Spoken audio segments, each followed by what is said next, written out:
রে মুরগি সে তো তোর বাজারে লয়ে যাইতাছি তোরে বেচবো। বউ কইছে তোরে বেচছা বাজার সদাই করতে, সামনে রমজান।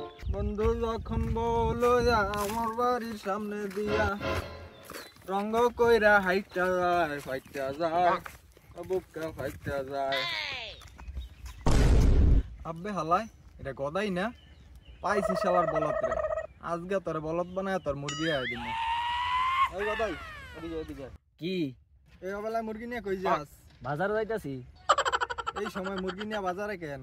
বউ কইছে মোরগ পাইছা বাজার করে আনতে, তাই বাজারে যাইতাছি। বাজারে যাবি? বাজারে গেলে আর কতই বা বেচতে পারবি? বড়জোর 500 টাকা। তার চেয়ে ভালো হয় এই মোরগের ডিম দিয়া তুই বাচ্চা তোলা, তোর বেশি লাভ হইব। আরে ভাই এটা তো মোরগ, মোরগ আবার কি করে বাচ্চা দিব? কি বিশ্বাস হচ্ছে না তো? কি করে বিশ্বাস করব?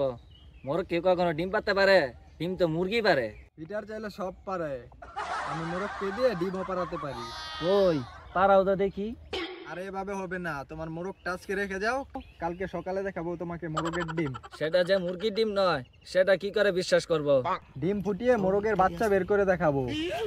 বলো কি তাই নাকি? এদিকে আসো এদিকে আসো। কাউকে বলো না কিন্তু, মেম্বার সাহেবের কানে গেলেই সমস্যা। সমস্যা?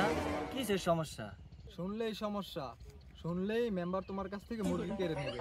এখন যাও বাড়ি যাও, কাল সকাল সকাল এসে করো, বুঝেছো? আচ্ছা ঠিক আছে। যাও যাও। A few moments later.